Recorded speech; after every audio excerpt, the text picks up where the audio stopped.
굿모닝 행정학 진행하는 여러분의 영디 최영희입니다. 자, 24년 국가직 9급 13번부터 16번까지 문제 오늘 보도록 할게요. 13번은 민간 위탁에 대한 문제입니다. 민간 위탁은 아시겠지만 정부가 어레인지를 하고 그다음 민간에게 프로덕트를 맡기기 위해서 계약을 통해 위탁하는 방식을 설명하죠. 그래서 민간 위탁에 굉장히 다양한 형태의 방법들이 있는데 그것들을 문제가 이것저것 많이 물어보고 있습니다. 1번부터 갈게요. 민간 위탁은 공공 서비스의 수준 개선, 전문 지식과 기술의 활용을 위한 목적으로 추진되기도 합니다. 맞아요. 그러니까 민간에게 계약을 통해서 위탁하겠죠. 그래서 이 민간 위탁이 정부 형식의 주요한 수단으로 추진되기도 합니다. 자주활동은 정부의 서비스 생산 업무를 대체한다기보다는 보조하는 활동. 우리가 얘기하는 자조활동이 바로 셀프 헬프죠. 제가 얘기했지만 셀프 헬프, 발론터리 서비스. 그죠? 발론티어 이렇게 쓸게요. 자원봉사. 이런 방식들은 완전히 정부의 서비스를 민간이 생산한다기보다는 정부의 서비스 업무를 도와주기 위해서 민간 스스로가 셀프 헬프나 발론터리 서비스 같은 형태로 보조하는 성격으로 나타나기 때문에 요거 맞는 선지가 됩니다. 4번. 너무 이상한 선지죠. 아니 갑자기 왜 계급제와 직위분류제가 나와? 아시겠지만 계급제는 외부에서 민간 전문가를 초빙하기 굉장히 어려운 인사 방식입니다. 근데 직위분류제는 민간의 전문가들을 공직사회 내로 데리고 올 수 있는, 다시 얘기해서 개방형의 임용이 가능한 그러한 제도거든요. 만약에 개방형의 임용이 가능하다, 그럼 민간 위탁을 하는 것보다는 오히려 개방형 직위를 통해서 외부에 있는 민간 전문가들을 데려올 수 있죠. 상대적으로 계급제는 지금 개방형 직위가 아닌 폐쇄형의 지위들을 가지고 있기 때문에, 폐쇄형의 임용 구조를 가지고 있기 때문에 외부 전문가를 정부 조직 구조 내에 들여오는 게 굉장히 어렵습니다. 따라서 민간 위탁은 상대적으로 직위분류제보다는 계급제에서 더 많이 이루어질 수 있기 때문에 지금 보시는 이 4번 X고요. 이런 거 되게 특이한 선지죠.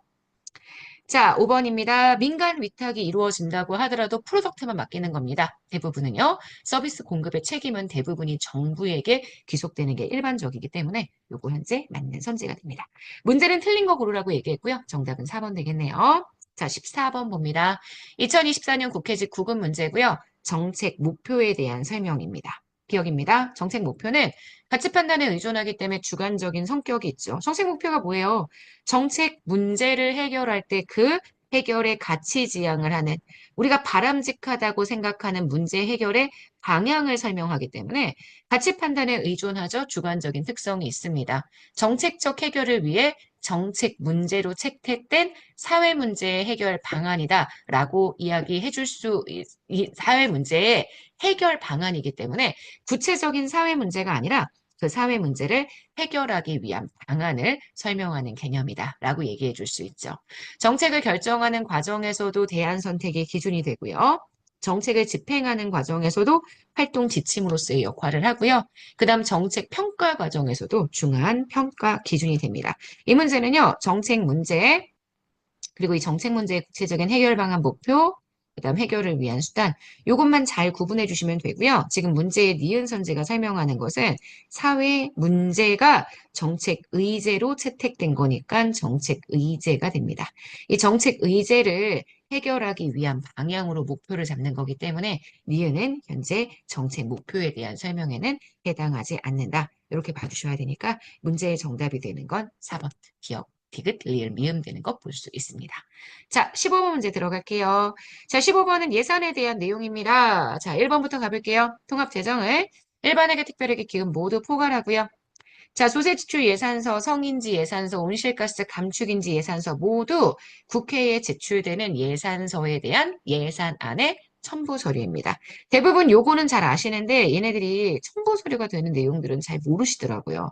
첨부 서류로서 국회에 제출된다 기억해 주시고요. 준예산은 예산이 불성립되었을 때 국회 의결 없이 국무회의 의결만으로 전년도에 준해서 예산을 집행하는 제도고요. 맞습니다. 수정예산은 정부가 국회 의결하기 전에 이미 제출한 예산안의 일부를 다시 수정해서 제출한 예산안이고요. 맞습니다. 자, 기금이나 특별회계 남은 자금을 다음 연도에 적립한다는 점에서 일반 회계와 구별된다. 일단 다음 연도에 자금을 적립하는 것은 기금밖에 없고요. 일반회계와 특별회계는 별도 적립이라는 측면이 없습니다. 그래서 나중에 이 일반회계, 특별회계 예산 다 우리가 결산하고 난 다음에 세계 잉여금 어떻게 써야 하는지에 대한 내용들 문제에서 봤던 거 기억하시죠? 여러분들이 세계기여금은 알지만 이런 얘기들을 잘 정교를 못 시키시거든요. 그래서 일반회계와 특별회계는 적립을 시키지 않고 기금 자체가 원래 목돈을 신축적으로 운용하기 위한 거니까 적립이 된다. 이렇게 정리해 주시면 될 것 같습니다. 자, 여기 지금 현재 5번이 틀린 선지가 됩니다. 정답은 5번이에요. 16번 문제입니다. 지방의회에 대한 설명으로 옳지 않은 것 이렇게 얘기를 했죠.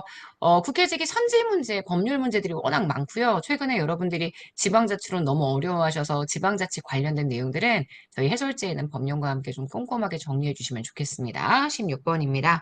지방의회에 대한 설명으로 옳지 않은 것 이렇게 얘기를 했죠. 일단 지방의회의 개의 정족수, 그러니까 지방의회를 열 수 있는 의결이 아니라 개의입니다. 말 그대로 회의를 개시할 수 있는 정족수, 이게 얼마냐? 잘 안 해오시겠지만 지방의회 의원의 3분의 1입니다. X고요. 자, 의장은 의회에서 표결권을 가지죠. 이거는 일반행정직에도 출제가 되었던 선제입니다. 한번 지방의회 사무권자에 대한 사무직원에 대한 인사권자는 지방의회 의장. 요거 우리 출제됐던 적이 있었던 내용이고요. 제가 너무 많이 강조했던 부분입니다. 또한 의원의 의정 활동을 지원하기 위해 지방 공무원으로 정책 지원, 전문 인력 둘 수 있는 것도 당연히 알고 계실 거고요. 그래서 둘 다 맞는 내용입니다. 자, 마지막 5번째. 이제 이런 정족수가 되게 힘들잖아요. 개의 정족수가 얼마인지 보는 것도 되게 힘들고, 그리고 여기 재적의원의 4분의 1 이상 발의, 재적의원의 과반수 찬성. 이게 의장과 부의장을 불신임. 선생님 불신임이 뭐예요? 신임하지 않는다는 거니까 의장을 의장직에서 내려오게 만들어주는 그런 정족수가 4분의 1 이상의 발의, 재적의원의 과반수 찬성입니다. 이런 것들은 좀 여러분들이 적어 놓고요. 마지막에 시험 보러 가시기 직전에 한번 내용을 검토해 보시는 걸 전 추천드립니다. 자, 16번 문제의 정답이 되는 옳지 않은 선지는 그래서 1번입니다. 자, 여기까지 해서 우리 오늘 굿모닝 행정학 마무리하도록 하겠습니다. 내일은 17번부터 20번까지 국회직 9급 마지막 문제들을 좀 풀어볼게요. 해설지 꼭 참고해 주셔야 합니다. 자, 여러분, 오늘 하루 정말 여러분 거고요. 내일 아침에 만날게요. 여러분, 안녕.